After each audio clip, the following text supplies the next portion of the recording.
This is a piece of racing history here in Daytona Beach.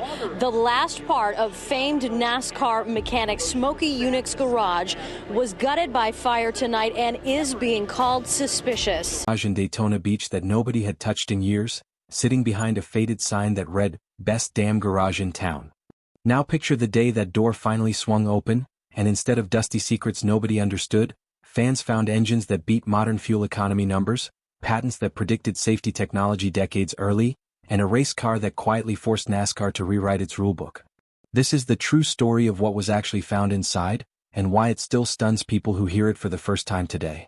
Henry "Smokey" Yunick was one of the most respected and most feared names in American motorsports for nearly 40 years.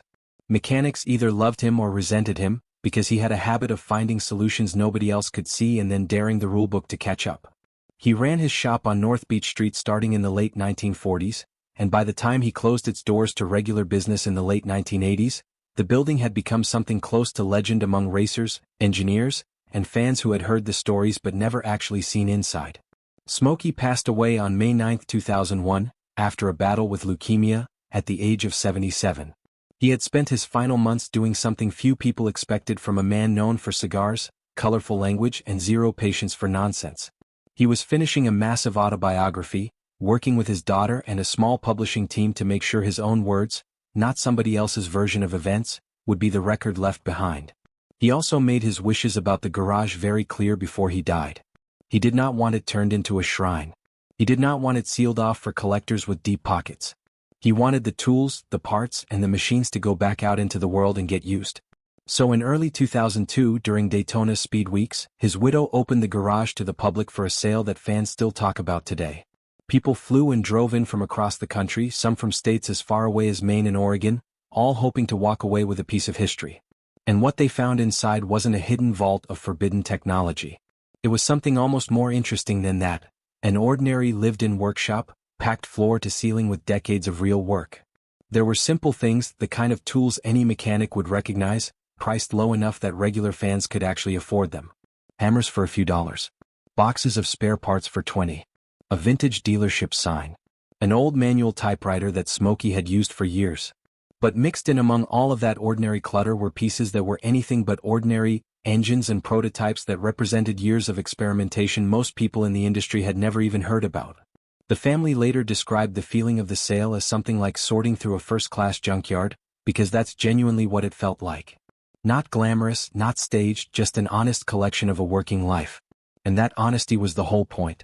Smokey had spent decades pulling broken and forgotten machines back to life, and he didn't want his own legacy to end up locked behind glass where nobody could touch it.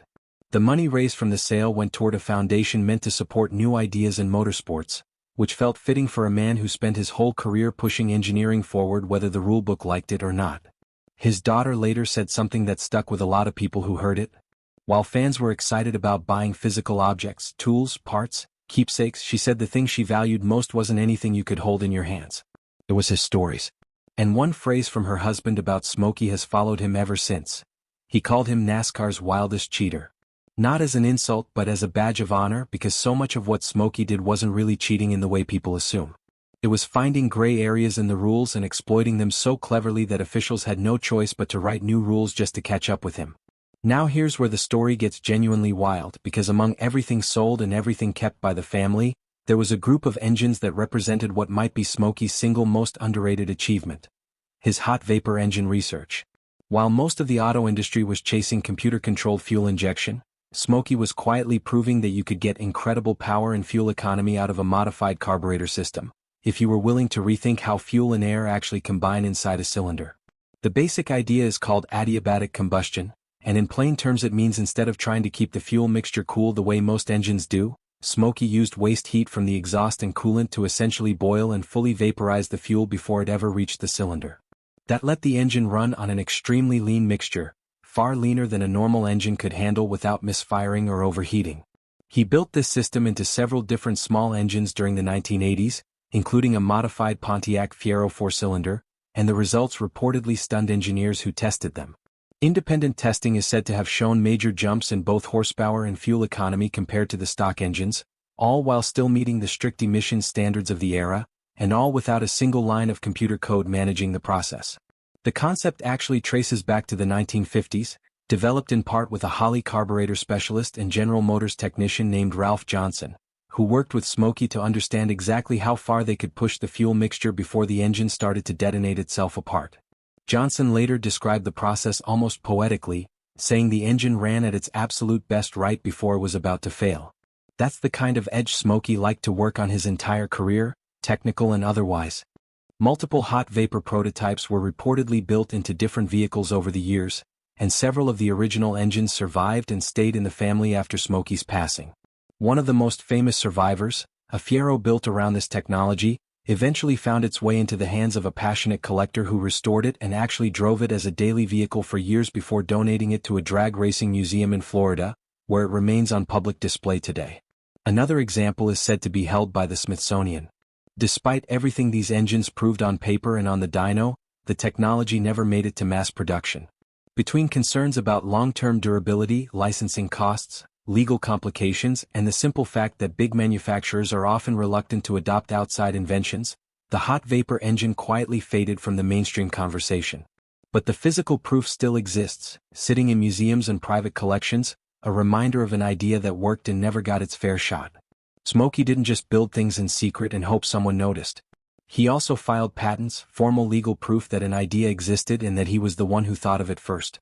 Records show he held multiple patents from the late 1970s through the mid-1990s, covering everything from fuel conditioning systems tied to his engine research, to oil change systems, to methods for testing engines, and eventually even a patent related to racetrack crash barrier design. Several of his engine-related patents eventually entered the public domain, which means engineers today can study exactly how his systems worked without any legal restriction. But some of his most important ideas never came from a lab at all. They came from watching drivers get hurt and deciding something had to change. In the early 1960s, he developed a system of pneumatic air jacks meant to lift stock cars instantly during pit stops, a concept that sanctioning bodies rejected at the time as inappropriate for the series. Around the same period, he built a massive wing mounted over the engine of an Indy car, which created huge amounts of downforce and dramatically improved cornering speed, only to be banned soon after because of the drag it created on the straightaways. Decades later, wings became a mandatory, standard part of nearly every major open-wheel and prototype racing series in the world. His most emotionally difficult fight, though, revolved around driver safety. In the early 1980s, long before modern energy-absorbing safety barriers existed at racetracks, Smokey designed a simple softwall concept, essentially layers of old tires sandwiched between plywood, meant to absorb impact and reduce the severity of crashes. At the time, this idea was not adopted, and drivers kept racing against solid concrete walls for years afterward. He eventually formalized that research into a patent focused specifically on crash barrier design. It would take the sport a long time, and a number of serious accidents, before softwall technology similar in spirit to what he proposed finally became standard at major tracks. Then there's the story that might be the most famous of all, the legend of Smokey's modified Chevelle, a car so effective on the track that it forced NASCAR to completely change how they inspected every single stock car in the series afterward. For years, fans have repeated a myth that the car was literally built at 7/8 scale, essentially a shrunken version of a real Chevelle. But if you actually look at the measurements, that version of the story falls apart immediately. A true scale model like that would have been dramatically smaller in every dimension, small enough that anyone walking past it in the garage would have noticed instantly. That's simply not what these cars were. What actually happened was far more clever, and honestly more impressive from an engineering standpoint. Smokey took a standard Chevelle body and made a series of subtle changes to its shape and position on the chassis. He shifted the body slightly to improve weight distribution, smoothed and adjusted the floor pan to manage airflow underneath the car, subtly altered the roofline and window angles, and even reshaped parts of the front end to act almost like a built-in spoiler. None of these changes were massive on their own, but at speeds well over 180 miles per hour, tiny aerodynamic advantages compound into a huge difference in performance. Drivers using this car set new qualifying speed records at Daytona, and NASCAR inspectors eventually realized something was off, even though nothing on the car appeared obviously illegal. That discovery is widely credited as the reason NASCAR moved towards standardized templates for checking the shape of every car's roof, hood, and trunk, a practice that is still used in some form today.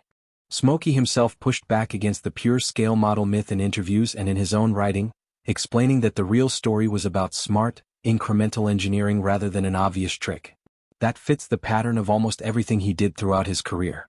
He had a well-known reputation for finding legal gray areas in the rulebook and exploiting them fully, famously including creative approaches to fuel line capacity that added extra range to his cars without technically breaking the letter of the rules.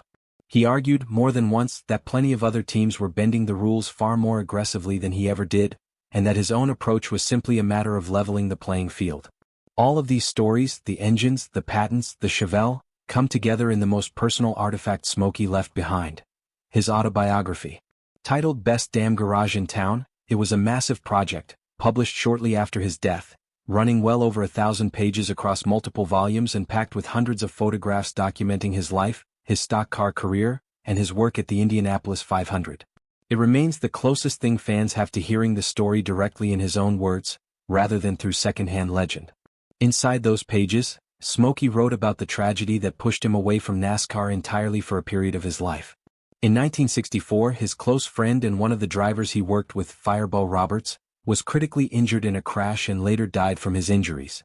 That loss reportedly hit Smokey hard and pushed him to campaign aggressively for better safety equipment, including safer fuel cell designs.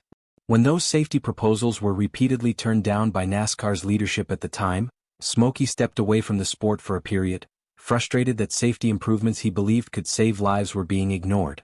The autobiography also revealed some interesting gaps between memory and official record when it came to his military service.